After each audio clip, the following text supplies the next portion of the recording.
যে সমাজের মধ্যে এরকম হাইওয়ান বাস করে, যে হাইওয়ানরা 7 বছরের মেয়েকে ছাড়ে না, 3 বছরের মেয়েকে ছাড়ে না, সেই সমাজের লোকেরা পশ্চিমাদের এই কথা যে 18 বছরের আগে বালেগ হয় না, পশ্চিমাদের কথা আমাদেরকে খাওয়াইতে চাও। আমাদের নবীদের শিক্ষা, আমাদের ইসলামের শিক্ষার খবর নাই। হুজুররা ডেকে ডেকে তোমাদেরকে বলেন, মিম্বরে মিম্বরে বলেন, বেশি বললে তো তার মিম্বরে শেষ হয়ে যায়।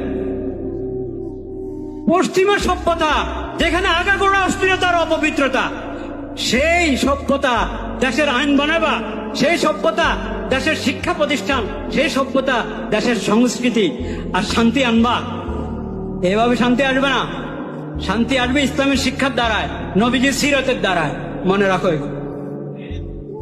তো শরীয়ত তো বলেছেন, সূরাতুন নূরে পড়েন, আপনি সূরাতুন নূরের মধ্যে পড়েন, আল্লাহ তাআলা বলেছেন, হে নবী, আপনি মুমিন পুরুষদেরকে বলেন তারা যেন নজরের হেফাজত করে, দৃষ্টি নিচের দিকে রাখে, এদিক সেদিক না তাকায়, অপাত্রে না তাকায়।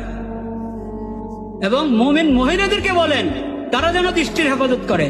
এর পর্দা, চোখের পর্দা পুরুষ মহিলা উভয়ের জন্য কিনা, উভয় শ্রেণীর জন্য কিনা।